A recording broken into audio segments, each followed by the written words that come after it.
O céu e o inferno, ou justiça divina segundo o Espiritismo. Nós estamos no item 10 do capítulo 4, o quadro do inferno pagão. E aqui Kardec vai fazer um resumo de um trecho de um livro onde retrata o inferno pagão. E cada detalhe aqui é importante que a gente faça uma reflexão. É o inferno pagão. A gente vai depois ver o inferno cristão, que é um pouco mais complicado, um pouco mais complexo, e assim vai segundo as descrições dos homens. E a doutrina espírita vai trazer para a gente um quadro da responsabilidade pessoal e intransferível de espírito para espírito. Cada um de nós temos a nossa responsabilidade, temos o nosso compromisso. Então, vamos à leitura do tópico que Kardec deixa para nós. Ao entrar Telêmaco, houve gemidos de uma sombra inconsolável. Qual é, perguntava-lhe, a vossa desgraça? Quem foste na terra? Nabofarzã, responde a sombra, rei da soberba Babilônia.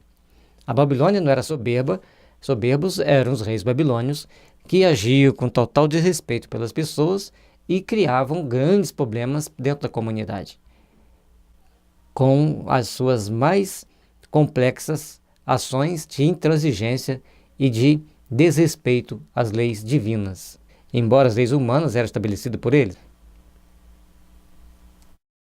Ao ouvir meu nome, tremiam todos os povos do Oriente. Fazia-me adorar pelos babilônios num templo todo de mármore, representado por uma estátua de ouro a cujos pés se queimavam noite e dia os preciosos perfumes da Etiópia. Jamais alguém ousou contradizer-me, sem, de pronto, ser punido. Inventavam-se, dia a dia, prazeres novos para tornar-me a vida mais e mais deliciosa. Essa questão de não ser contradito, de não gostar de ser questionado, não gostar de que alguém o contradiga, é um sintoma importante do ipecacuanha. Aliás, é o principal sintoma do ipecacuanha. É um remédio da homeopatia, onde, se as pessoas forem contrariadas, encontrar alguém que a contradiga, ela pode até vomitar de ódio e às vezes vomita até sangue. Então, isso é uma doença do fígado e que tem que ser tratado, porque senão a pessoa vai se complicar. E a gente depara-se com muita gente com esses sintomas, muita gente com essas características em todos os meios, principalmente no meio espírita. E ele, então, queria sempre ser agradado. Tinha que criar uma novidade para ele a cada dia. Tinha que trazer para ele um glamour a cada dia. E aí tem consequências. Moço e robusto, quantos prazeres me restavam ainda por usufruir no trono. Mas certa mulher, que eu amava e que me não correspondia, fez-me sentir claramente que eu não era um deus. Envenenou-me e nada mais sou. As minhas cinzas foram ontem enterradas com pompa em urna de ouro. Choram, arrancam cabelos, pretenderam fingidamente atirar-se as chamas da minha fogueira, a fim de morrerem comigo. Vão ainda gemer junto ao túmulo das minhas cinzas, mas ninguém me deplora. A minha memória horroriza a própria família, enquanto aqui, embaixo, sofro já horríveis suplícios. Então esse rei, ele percebia que ninguém gostava dele. Cumpriram rituais, cumpriram os ritos sociais daquele momento para assistirem lá um velório, para assistir a cremação, dentro daqueles ritos que eram previstos naquele momento. Mas sentimento de amor por ele, sentimento de compaixão, nem a própria família. Adiantou ser um déspota? Adiantou ser uma pessoa extremamente autoritária? E as nossas autoridades deveriam pensar um pouco sobre isso. Autoridades em todos os níveis, autoridade dentro das empresas, autoridades no trânsito, autoridade nos municípios, nos estados, no judiciário, autoridades federais, autoridades mundiais. Deveriam refletir um pouco sobre isso. Talvez umas 4 ou 5 dessas autoridades pensam. Os outros acham que são ungidos de Deus, que podem fazer qualquer coisa. Infelizmente, a nossa humanidade acaba padecendo, pela ação de alguns, que desprezam a oportunidade de fazer o bem, desprezam a oportunidade de servir a Deus, servindo aos homens. Telêmaco, compungido ante esse espetáculo, diz-lhe: Éreis vós verdadeiramente feliz durante o vosso reinado? Sentis, porventura, essa paz suave, sem a qual o coração se conserva o preço é abatido em meio das delícias? Não, respondeu Babilônio. Não sei mesmo o que quereis dizer. Os sábios exaltam essa paz como um bem único. Quanto à raiva, nunca senti. Meu coração agitava-se continuamente por novos desejos de temor e esperança. Bom, então ele já tinha ouvido os sábios, que os sábios com os quais ele conversou falavam de uma paz íntima que todos deveriam procurar sentir. Mas ele procurava sempre uma nova novidade para infligir temor à sociedade e, por conseguinte, ter esperança em alguma coisa. Que esperança? Aquela paz, aquele sentimento de sossego, de tranquilidade, de prazer da vida, ele só sentia diante daquilo que fazia os outros sofrerem. Então, procurava aturdir-me com o abalo das próprias paixões, tendo cuidado de entreter essa embriaguez para torná-la permanente, contínua. O menor intervalo de razão, de calma, ser-me-ia muito amargo. Eis a paz que frui, qualquer outra parece-me antes uma fábula, um sonho. São esses os bens que choram. Ele deplora aquela sensação de embriaguez, aquela sensação de estar sempre se entretendo, sem parar para refletir nas consequências de seus atos, sem parar para repensar nas consequências dos atos que ele estava tomando. Simplesmente agia de forma automática. Assim falando, o Babilônio chorava qual homem pusilânime, enervado pelas prosperidades, desabituado de suportar resignadamente uma desgraça. Então, tudo que ele menos queria era se resignar diante das perdas que tinha tido. E, pior de tudo, que ele achava que tinha morrido ontem, e esse ontem já tinha passado talvez séculos. Então, nós precisamos entender que a nossa vida reflete, aqui na Terra, vai refletir depois no plano espiritual. E as nossas ações, da forma com que agirmos, da forma com que tomarmos a nossa postura, vai repercutir no mundo espiritual e na próxima reencarnação. Havia junto dele alguns escravos mortos em homenagem honrosa aos seus funerais. Mercúrio os entregara a Caronte, com o seu rei, otorgando-lhes poder absoluto sobre esse rei, a quem tinha servido na terra. Aí vocês vão ver, era rei, no velório dele tinha que alguns escravos irem junto com ele, morrerem ali, serem assassinados, ou talvez até queimados vivos. Não se fala como que eles foram, como que foi a punição deles, como que foi a morte deles, apenas que morreram junto. E aí, chega lá, as coisas invertem. É sempre assim. Chega no plano espiritual, as coisas se invertem. O Senhor Todo-Poderoso vai passar a ser o escravo, e o escravo vai passar a ser o Senhor. O Todo-Poderoso, de acordo com a humildade de cada um, com a conquista íntima de cada um, ele vai se arvorar em apenas um Senhor, ou seja, alguém que está em condições de ajudar, de auxiliar, ou está acima, moralmente, ou na condição de credor, né? Ou ele vai querer agir de forma tempestiva, querendo a vingança. Aqueles que já estão despertados para o bem, logicamente, vão procurar fazer o bem. Essas sombras de escravos não temiam a sombra de Nabofarzã, que retinham encadeada, infligindo-lhe as mais cruéis afrontas. Dizia-lhe uma: não éramos nós, homens, iguais a ti? Insensato que eras, julgavas-te um Deus, a ponto de esqueceres a tua origem comum a todos os homens? O segundo, a outra, também não deixava por menos, vinha com outros insultos. Outra, para insultá-lo, dizia: tinha razão em não querer que por homem te houvessem, porque na verdade eras um monstro desumano. Ainda outra: então, onde estão agora os teus aduladores? Nada mais tens a dar, desgraçado. Nem mesmo o mal podes fazer mais. Eis-te reduzido a escravo dos teus escravos. A justiça dos deuses tarda, mas não falha. Reflitam bem. No Evangelho também tem uma passagem falando sobre a questão de como está no plano espiritual aqueles que eram poderosos na terra. E nós precisamos de estudar bem isso. Estudar e entender, porque o mundo tal qual ele está, precisamos de muito entender o céu e o inferno, para que a gente não crie o nosso inferno particular, e aí a gente possa estar em paz conosco mesmo.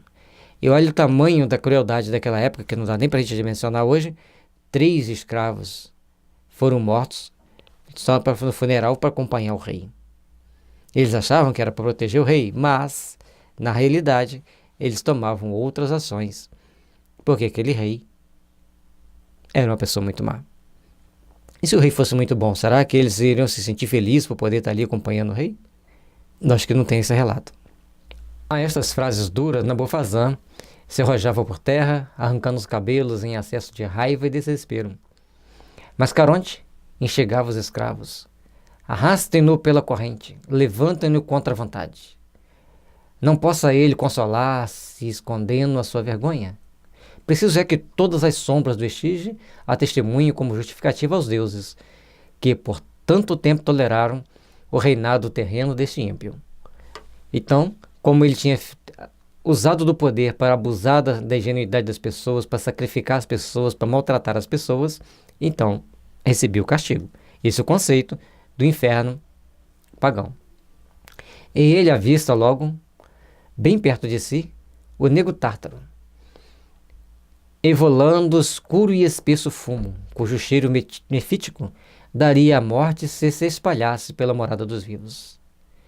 Esse fumo envolvia um rio de fogo, um turbilhão de chamas, cujo ruído, semelhante às torrentes mais caudalosas quando se despenham de altos rochedos em profundos abismos, concorria para que nada se ouvisse nesses lugares tenebrosos. Telêmaco, secretamente animado por Minerva, entra sem medo nesse bártaro. Viu primeiramente um grande número de homens que tinham vivido nas mais humildes condições, punidos por haverem procurado riquezas por meio de fraudes, traições e crueldade. Então, Telêmaco vai andando por essas regiões infernais e vai encontrando em cada situação um conjunto de pessoas que estavam sendo punidas de acordo com a situação, de pessoas assim, de espíritos que estavam sendo punidos de acordo com aquilo que haviam feito de errado. Então Telêmaco vai andando por aquelas regiões infernais, intuído por Minerva, e vai vendo aquilo que estava encontrando pela frente e por que estavam ali. Em cada situação as coisas vão ficando mais complexas, vão ficando mais duras para se aguentar as punições, e aqueles espíritos então vão sofrendo as consequências de seus atos. Não era porque eram pobres que estavam lá, eram pobres porque usaram a riqueza, para chegar à riqueza, usaram de fraudes, usaram de mentiras e traições e até mesmo de crueldade. Então a forma com que eles usaram para chegar às riquezas é que complicou para eles. Aí notou muitos ímpios hipócritas que, simulando amar a religião, dela tinham servido como de um belo pretexto para satisfazerem ambições e zombarem dos crédulos. Os que haviam abusado até da própria virtude, o maior dom dos deuses, eram punidos como os mais acelerados de todos os homens. Acelerados aqueles que cometeram grandes crimes, muitos crimes, propensão a cometer muitos crimes. Então, as pessoas que zombavam da religião, que abusavam da religião, a punição era muito mais severa, era uma punição muito mais atrás. Então, nós precisamos entender que temos que saber valorizar a nossa fé e respeitar a religião nossa e também a dos outros. Não é à toa que no Evangelho segundo o Espiritismo tem lá que aqueles que são maus médiuns, aqueles que são maus espíritas, causam mais danos à doutrina espírita do que benefício. Então, nós precisamos entender como nós estamos agindo dentro da doutrina espírita, de que forma nós estamos interagindo com a doutrina espírita e com os espíritas também. Os filhos que haviam degolado seus pais, as esposas que mancharam as mãos no sangue dos maridos, os traidores que venderam a pátria, violando todos os juramentos, sofriam, apesar de tudo, penas menores que aqueles hipócritas. E aqui ele está se referindo aos hipócritas como aquelas pessoas que zombam da religião, os maus religiosos. Então nós temos que estar sempre atentos, dentro do nosso conhecimento, das nossas possibilidades, como nós estamos agindo, para podermos ser melhores, para podermos estarmos em condições melhores, para podermos conseguir ser melhores. A proposta da doutrina espírita é que a gente melhore a cada momento, que a gente procure se melhorar sempre. Os 3 juízes infernais assim o queriam por esta razão. Os hipócritas não se contentam com ser maus como os demais ímpios, porém querem passar por bons e concorrem por sua falsa virtude para a descrença e corrupção da verdade. Cuidado! Como você está agindo dentro da doutrina espírita, quando você está agindo dentro de qualquer religião, e principalmente como que você age perante a verdade. Aqueles que se corrompem a verdade, a consciência vai cobrar muito mais. Logicamente, você vai falar assim, mas isso aí era um inferno pagão? Mas isso está no arquétipo da humanidade. Está dentro dos padrões que nós normalmente aceitamos, que se comete erro, vai ser punido. Apenas as pessoas não gostam de que falem a elas que elas estão cometendo erro, que é uma coisa bem mais complicada. Os deuses, por eles zombados e desprezados perante os homens, empregam com prazer todo o seu poderio para se vingarem de tais insultos. Logicamente que os deuses que está se dizendo aqui são os espíritos que protegiam aquele líder religioso. Então, o líder religioso ele não está ali sozinho, tem um grupo de espíritos com ele. E protetores do bem, para ajudá-lo, para orientar as pessoas a despertar a fé, os bons sentimentos. Quando ele começa a se perverter, entrar em sintonia com espíritos maus, vingativos, perversos, os bons simplesmente cruzam os braços. Um bom exemplo para a gente entender um pouco isso aqui é no filme Ghost, quando o mocinho lá, o bom rapaz, ele morre, ele tenta achar meios de revelar a verdade, procura todos os meios para revelar a verdade, e a luz acompanhando ele. E o outro que era mau, após morrer, vem aquele monte de sombra e suga ele para o chão adentro.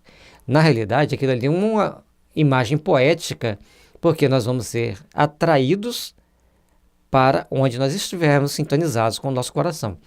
Então, se nós estamos com nossa densidade específica muito alta, a gente vai descer até mesmo para debaixo da terra. E se a nossa densidade específica estiver mais leve, estiver mais suave, a gente vai ascender para mundos melhores. Então, é importante nós entendermos o respeito pela religião.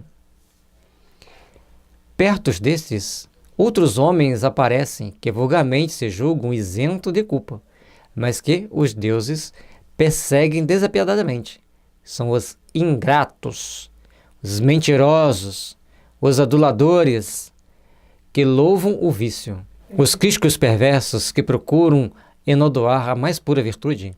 Enfim, aqueles que, julgando temerariamente as coisas, sem as conhecer a fundo, prejudicam por isso a reputação dos inocentes.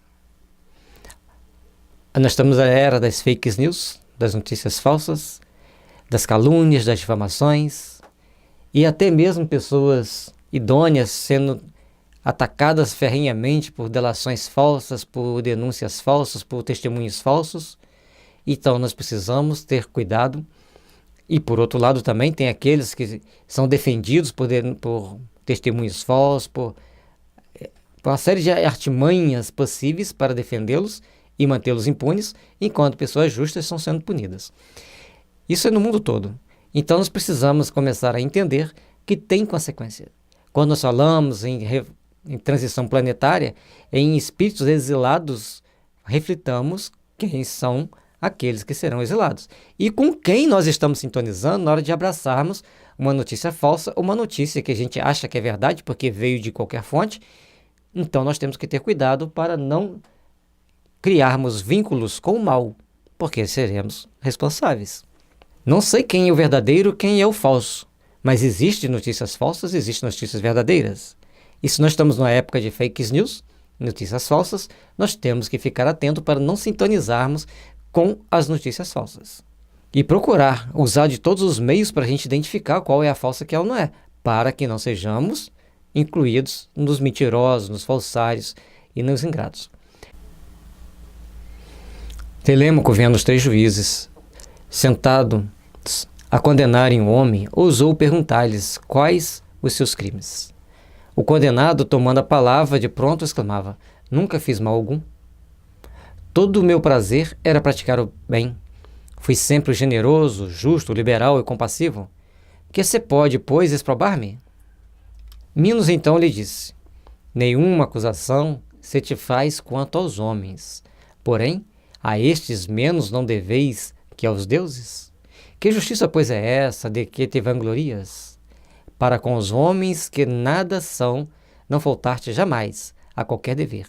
Foste virtuoso, é certo, mas só atribuíste essa virtude a ti próprio, esquecendo os deuses que te deram. Tudo porque querias gozar do fruto da tua virtude, encerrado em ti mesmo. Foste a tua divindade. Então nós precisamos entender que nós precisamos agradecer aos deuses, ou a Deus, né? Hoje no nosso conceito a Deus, e aos bons espíritos que nos protegem, que nos intuem, que nos ajudam. Porque por melhor que seja o nosso filtro, por melhor que seja, mais segura que seja a nossa mediunidade, nós só conseguimos trabalhá-la se tivermos assistência dos bons espíritos. Então, um bom médium é aquele que sempre tem assistência dos bons espíritos. E aí, se nós estamos sendo justos, leais, bons trabalhadores, agradeçamos os bons espíritos e a Deus, para que nós possamos manter sempre essa sintonia, sempre estarmos em condições de ser ajudados e também de podermos ajudar mais. Mas os deuses, que tudo fizeram e o fizeram para si, não podem renunciar aos seus direitos.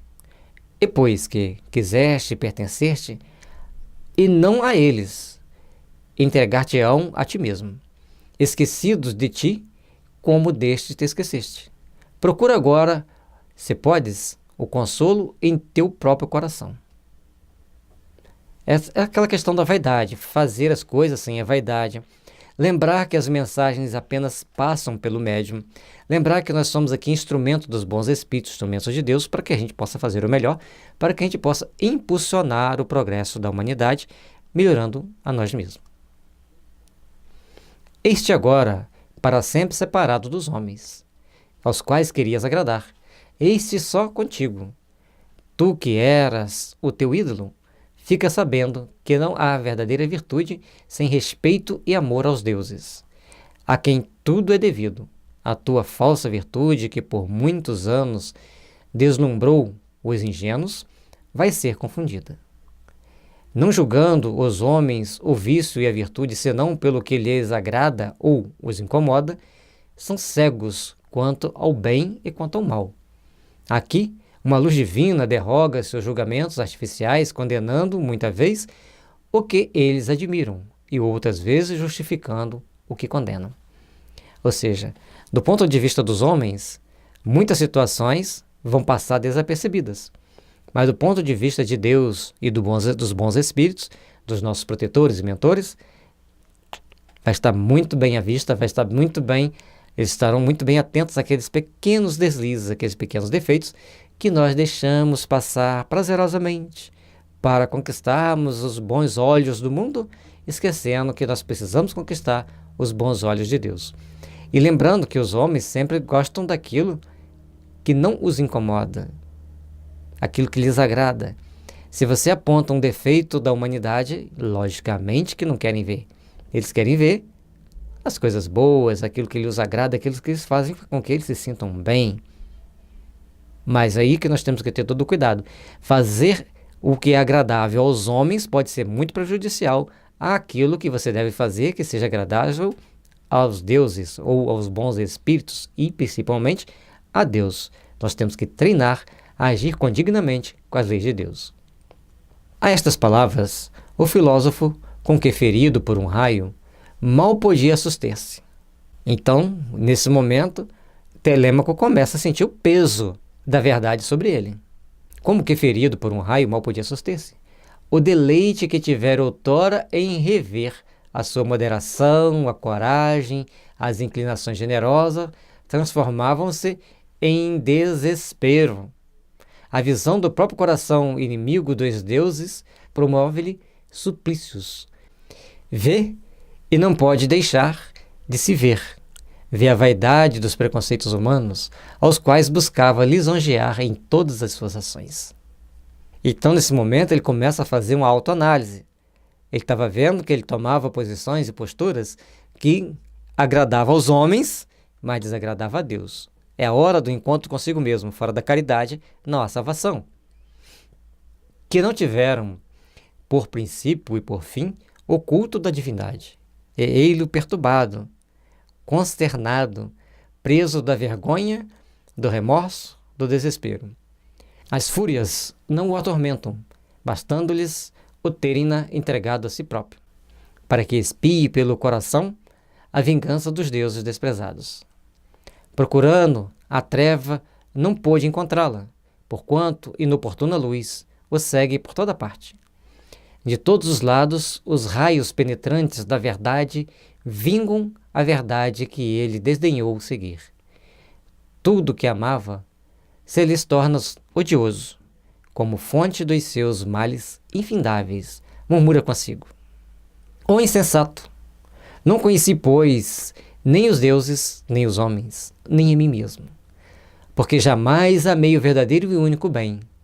Todos os meus passos foram tresloucados. A minha sabedoria não passava de loucura. A minha virtude mais não era que o orgulho impiedoso e cego. Eu era, enfim, o meu ídolo. Então ele reconhece que ele estava admirando a si mesmo. Mesmo sendo um filósofo respeitado e renomado, ele agora tinha que olhar para dentro do próprio coração e ver seus próprios erros. Mas uma luz intensa o acompanhava. E ele não conseguia fugir da verdade, porque a verdade o fustigava para que ele entregasse-se e enxergasse-se cada vez mais. Finalmente, reconheceu Telêmaco os reis condenados por abuso de poder. De um lado, vingadora fúria apresentava-lhes um espelho a refletir a monstruosidade dos seus vícios. Aí viam, sem poder desviar os olhos, a vaidade grosseira e ávida de ridículos louvores, a crueldade para com aqueles a quem deveriam ter feito felizes, o temor da verdade, a insensibilidade para com as virtudes, a predileção pelos cobardes e aduladores, a falta de aplicação, a inércia, a indolência, a desconfiança ilimitada, o fausto e a magnificência excessivos calcados sobre a ruína dos povos. É importante a gente entender isso, vamos fazer uma pausa para a gente comentar, porque cobardes é um pouquinho mais complicado do que covarde. Então, nós temos que prestar atenção, são pessoas assim, além de covardes, eles são poltrões, indolentes, preguiçosos, então um sentido mais amplo do que a palavra covarde. Então nós temos que procurar, assim, realmente vai ver Fereza lá embaixo, que é uma pessoa extremamente feroz, agressiva. Então nós temos que procurar entender que as pessoas, quando chegam no poder, eles têm que ficarem muito vigilantes para não caírem nessas situações. A insensibilidade para com as virtudes. O temor da verdade vinha à tona. Então são certas situações que nós precisamos olhar para nós mesmos, porque a nossa consciência vai nos cobrar. A consciência é a sentinela vigilante. Todo o inferno que a gente fala aqui no estudo, todo o inferno que é representado nos livros, na realidade, o inferno é a própria consciência cobrando de cada um de nós aquilo que precisa de cobrar. A ambição de glórias vãs à custa do sangue dos concidadãos. A fereza, enfim, que procura a cada dia novas delícias nas lágrimas e nos desesperos de tantos infelizes. De que forma nós estamos agindo, de que forma nós estamos interagindo com aquilo que Deus nos colocou em mãos. E aí, para quem quer saber a questão de guerras, no livro Consolador, Emmanuel tem um texto bem específico que fala sobre as guerras. O país que agride arca com todo o karma de toda a situação gerada naquele conflito. Esses reis reviam-se constantemente nesse espelho, achando-se mais monstruosos e horrendos que a própria quimera vencida por Belerofonte, que a ida de Lerna batida por Hércules, e que Cérbero, vomitando por suas 3 goelas um sangue negro e venenoso capaz de empestar todas as raças de mortais que vivem sobre a terra. Então, naquele momento de desespero, de rever todas aquelas cenas, de rever todas aquelas situações, traz para o espírito, naquelas regiões infernais, um sofrimento ainda mais amargo, ainda mais doloroso, Porque ele vai rever todos os seus erros, todas as suas falhas, e a gente, às vezes, nesse momento vai pensar o quê? Por que eu agi dessa forma? Por que eu não procurei fazer um pouco diferente? Por que eu não procurei ser um pouco diferente? Não é assim que a gente pensa? Mas a gente só pensa nisso quando a gente é descoberto. Enquanto a gente acha que está no anonimato, está no escondido, vai se agindo. De outro lado, outra fúria lhe repetia injuriosamente todos os louvores que os lisonjeiros lhes dispensavam em vida, e mostrava-lhes ainda outro espelho em que se viam tais como a lisonja os pintara. Da antítese dos dois quadros brotava o suplício do amor próprio. E aí é a que a gente tem que estar sempre vigilante. Se eles viam as cenas de tudo que eles negligenciaram, também viu as cenas de tudo que eles eram colocados sem estar sendo aquilo. Já viu quando a gente chega num ambiente, numa festa, que a nossa roupa está um pouco deslocada, e a pessoa fala assim, nossa, que roupa legal que você veio, você sabe que não está legal. Mas a pessoa fala isso, aí você já sente assim, né?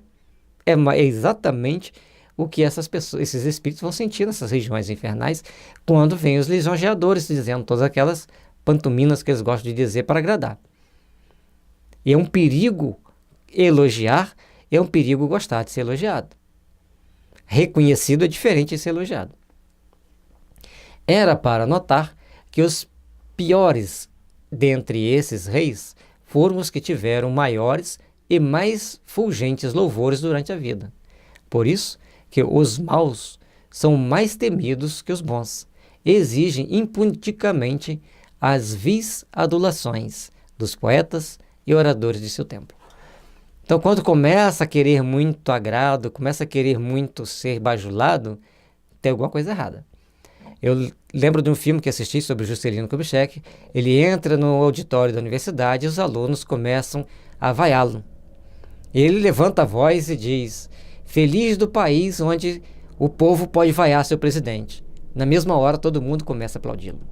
Então, ele era um líder que sabia lidar com as massas, sabia lidar com as controvérsias, com as situações adversas. Então, não estou dizendo que ele era santo, mas simplesmente fazendo um comentário de uma cena. Agora, se ele chegasse ali, mandasse todo mundo calar a boca, impor o silêncio, pediu para um poeta fazer recitações louvando a ele, um orador fazer um grande discurso louvando a ele, aí ele estaria se complicando. E nem o povo ia aceitá-lo, ia aceitar na marra, mas não por admiração, não por coração. Na profundeza dessas trevas, onde só insultos e escárnios padecem, ouvem-se-lhes os gemidos agoniados. Nada os cerca que os não repila, contradiga e confunda em contraste ao que supunham na vida, zombando dos homens, convictos de que tudo era feito para servi-los. No Tártaro, entregues a todos os caprichos de certos escravos, estes lhe fazem provar, por sua vez, a mais cruel servidão. Se é rei aqui na terra, escravo no outro mundo. Coitado dos políticos, né? E coitado também daquelas pessoas que entram nas ondas e ondas e ondas de histórias que vão criando condições para que um político mau se destaque simplesmente pela lisonja, por se dar bem naquele primeiro momento. Então são um conjunto de situações que todos têm que pensar muito antes de tomar ação, porque é fácil apontar os dedos para o outro, mas é difícil olhar e ver qual é a minha parcela de participação nisso tudo. Porque as coisas acontecem de forma consensual. Se está acontecendo, tem o consenso da maioria de que aquilo deve acontecer, pode acontecer. Portanto, temos que ficar atentos que tipo de sentimento nós estamos colocando naquilo que nós estamos fazendo, naquilo que nós estamos sintonizando, em quem nós estamos aprovando. Humilhados dolorosamente, não lhes resta esperança alguma de modificar ou abrandar o cativeiro. Qual bigorna sob as marteladas dos ciclopes? Quando Vulcano os acoroçoa nas fornalhas incandescentes do Monte Etna, assim permanecem, mercê das pancadas desses escravos, transformados em verdugos. Antes senhores, agora escravos. E muito pior ainda, quando não encontro os escravos lá para persegui-los, para torturá-los. Porque no livro Obreiros da Vida Eterna, O Fábio era um fazendeiro que maltratava muito os escravos e quando ele desencarna não encontra nenhum verdugo para castigá-lo. Ele entra numa culpa terrível e acaba tendo que reencarnar em condições expiatórias de morrer por tuberculose, tal qual seus escravos morriam de pneumonia e tuberculose, principalmente de pneumonia. Então, ele inverte a situação, vem como uma pessoa muito pobre e passa por um gênero de morte proporcional àquilo que ele fez, infligir aos seus subordinados. Aí viu Telêmaco, pálidos semblantes, hediondos e consternados. Negra tristeza, essa que consome estes criminosos, horrorizados de si próprios, sem poderem dela despojar-se, como da própria natureza, não tem outro castigo, as suas faltas que não as mesmas faltas. Vêem-se incessantemente na plenitude de sua enormidade, apresentando-se-lhes sob a forma de espectros horríveis que os perseguem. Procurando eximir-se a essa perseguição, buscam a morte mais potente do que a que os separou do corpo. Desesperados, invocam uma morte capaz de extinguir-lhes a consciência. Pedem aos abismos que os absorvam, a fim de se furtarem aos raios vingadores da verdade que os atormenta. Mas continuam votados à vingança que sobre eles destila gota a gota e que jamais estancará. A verdade que temem ver constitui-se em suplício. Veem-na, contudo, e só têm olhos para vê-las erguer-se contra eles, ferindo-os, despedaçando-os, arrancando-os de si mesmos, como o raio, sem nada destruir-lhes exteriormente e penetrar-lhes o âmago das entranhas. Então o sofrimento não tem jeito da gente escapar dele. Se a gente tenta mentir para nós mesmos, a nossa consciência nos cobra segundo aquilo que for possível, dentro da lei divina, dentro das nossas condições. E à medida que nós reconhecemos os nossos erros, nós vamos nos libertando. Que a gente vai ver aqui que todos aqueles que estão lá não querem aceitar que estão lá. E nem querem aceitar as punições que estão lá. Parece aquele desenho das crianças gostam tanto de assistir. Não fui eu. Não sei de nada. E o bichinho está lá fazendo arte falando, não fui eu, não sei de nada. E as crianças morrem de rir, porque elas fazem arte também, elas querem dizer que não foi elas e que elas não sabem de nada. Entre os seres que lhe eriçavam os cabelos, viu Telêmaco vários e antigos reis da Lídia, punidos por haverem preferido ao trabalho as delícias de uma vida inativa, quando aquele deve ser o consolo dos povos e, como tal, inseparável da realeza. Se você é rei, trabalhe. Procure fazer algo de útil pelo seu povo. Ou então, assim falava as escrituras sobre o inferno pagão. Esses reis lastimavam-se reciprocamente a cegueira. Dizia um ao outro que fora seu filho. Não vos tinha eu recomendado tantas vezes durante a vida e ainda antes da morte que reparasseis os males ocorridos por negligência minha? Sempre querendo que o outro faça por ele aquilo que ele não fez. Logicamente que é louvável. Mas, vamos ver o que o outro dizia. Ah, desgraçado pai, dizia o filho, fostes vós que me perdestes. Foi o vosso exemplo que me inspirou o Fausto, o orgulho, a voluptuosidade, a crueldade para com os homens. Vendo-vos governar com tanta incúria, cercado de aduladores infames, habituei-me a prezar a lisonja e os prazeres. E aí, a questão dos pais, o exemplo que dão para os filhos, não adianta você tentar falando para tentar educar. Nós temos que pegar e fazer nossa parte dando exemplo. Ah, mas então não precisa de falar. Tem que falar e tem que dar exemplo. São duas coisas que andam juntas. Acreditei que os homens eram para os reis o que os cavalos e outros animais de carga são para aqueles. Isto é, animais que só se consideram enquanto proporcionam serviço e comodidades. Então nós precisamos entender que todo o nosso trabalho íntimo é de procurar vermos-nos todos como irmãos, como companheiros de jornada, como aqueles que estão caminhando ao nosso lado para o progredir infinito, segundo a vontade de Deus. Acreditei-o, e foste vós que mo fizeste crer, sofrendo agora tantos males por vós haver imitado. A estas recriminações aliavam as mais acerbas blasfêmias, como que possuídos de raiva bastante para se despedaçarem mutuamente. Então, mais uma vez, eles estão falando que um exemplo de um para com o outro, aquilo que eles seguiam, e aquilo ali que eu tinha feito tão infeliz daquela forma no plano espiritual. Quais notívagos mochos em torno desses reis converjavam as suspeitas cruéis, os vãos receios e desconfianças que vingam os povos da fraqueza de seus reis. A ganância insaciável das riquezas, a falsa glória sempre tirânica e a moleza displicente que duplica os sofrimentos sem a compensação de sólidos prazeres.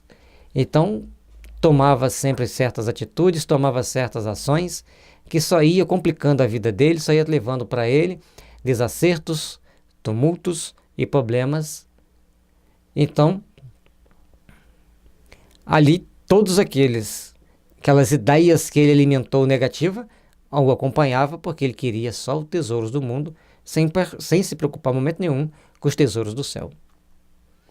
Viam-se muitos desses reis severamente punidos, não por males que tivessem feito, mas por terem negligenciado o bem que poderiam e deveriam fazer. Todos os crimes dos povos provenientes da desídia da observância das leis eram imputados aos reis, que não devem reinar senão para que as leis exerçam seu ministério. Então, todas as vezes que abandonavam as leis, deixavam de cumprir as leis, e ele negligenciava cobrar, também era punido, não o povo que negligenciou as leis, mas o governo, o rei. Então, quando você assume a posição de uma liderança frente a uma nação, uma cidade, um estado, você está tendo responsabilidades também espirituais para aquele povo. É muito complicado nós acharmos que podemos tomar qualquer atitude. É muito complicado nós acharmos que temos que tomar qualquer ação segundo aquilo que nós acreditamos, segundo aquilo que nós queremos. Nós precisamos agir com determinação, com segurança e com bondade, para que as leis sejam cumpridas, para que tudo aconteça da melhor forma possível. Imputavam-se-lhes também todas as desordens decorrentes do fausto, do luxo e dos demais excessos que impelem os homens à violência, instigando-os à aquisição de bens com o desprezo das leis. Sobretudo, recaía o rigor sobre os reis que, ao invés de serem bons e vigilantes pastores dos povos, só cuidavam de devastar o rebanho com as lobos devoradores. Então, aqueles reis que não cuidavam bem do povo, queriam explorar, fazê-los conquistar mais riqueza de qualquer maneira, de qualquer custo, e além de descuidar e procurar devastar os povos. E aí a gente vê histórias e mais histórias da humanidade em que determinados reis abusaram severamente dos povos, e inclusive os senhores abusavam demais de seus vassalos. Então, até hoje existe isso em algumas partes do mundo, infelizmente. Mas a lei é justa e a cada um será dado segundo as suas obras. O que mais entristeceu Telêmaco, porém, foi ver nesse abismo de trevas e males um grande número de reis que, tendo passado na terra pelos melhores, condenaram-se às penas do Tártaro por se terem deixado guiar por homens ardilosos e maus. Tal punição correspondia aos males que tinham deixado praticar em nome de sua autoridade. Então, quando você chega ao poder, se alguém usa do seu nome para cometer maldade, você é responsável. E você, por mais que você tenha procurado fazer um bom trabalho, se você não procurou agir segundo as determinações divinas, segundo as leis do amor, da caridade, do respeito ao próximo, você vai responder espiritualmente por aquilo ali, mesmo tendo passado frente aos homens como uma grande pessoa, como um grande líder, como uma pessoa respeitável. Demais, a maior parte desses reis não foram nem bons nem maus, tal a sua fraqueza. Não os atemorizava a ignorância da verdade, e sim, como nunca experimentaram o prazer da virtude, jamais poderiam fazê-lo conseguir na prática do bem. Esse capítulo é grande, a gente encontrou várias dificuldades para poder gravar até o final, mas conseguimos chegar aqui no final dele. E aqui fica o recado de como os pagãos enxergavam o inferno, de que forma eram as punições pós-morte, de que forma era que cada um daqueles ali responderiam por aquilo que tinha cometido durante a vida. E a gente vê que alguns foi por fraqueza, por não terem a coragem de fazer, que delegaram a alguém fazer, e esse alguém fez um monte de coisa que não poderia acontecer. Portanto, fica aí para nós essa reflexão. É o céu e o inferno pagão? É o inferno pagão. E como que a gente vai deparar com esse inferno pagão? Porque ele está implícito na nossa consciência arquetípica. Porque de alguma forma, em alguma vida, já ouvimos essa história. E ela brota a cada momento. Mas agora é hora da gente ver o inferno cristão.